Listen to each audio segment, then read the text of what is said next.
Well, is Labor perhaps resetting expectations on The Voice? The Treasurer earlier today said nobody can predict what will happen, and that's true, but it does differ from the rhetoric from the Prime Minister, who has been projecting confidence all along. Let's bring in my Sky News colleague, former Labor Minister Graham Richardson. Thanks for your time, Richo. Pleasure. Slip of the tongue, or Jim Chalmers sort of front-running on this and wanting to say, look, it's going to be tough, not wanting to seem too confident? I think Jim Chalmers is a pretty good judge, and he's right, it's going to be tough. But you don't walk away from a problem because it's tough.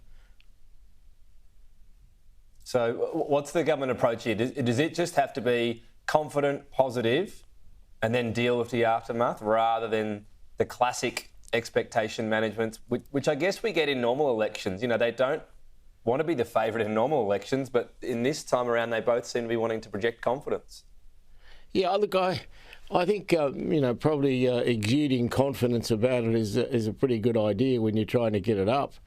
The problem is there has been a great division on this question all the way through.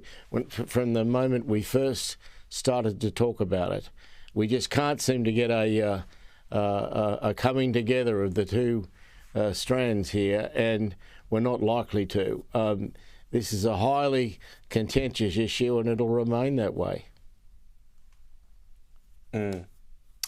How much risk is there, do you think, for Anthony Albanese? Because there's considerable risk for Anthony. Yeah. There's considerable risk for Anthony because, when you're the Prime Minister and you take on a cause like this, which is not, let me say, the sort of natural cause of all Australians. It's not something that we've all lived our life hoping it'll come to fruition.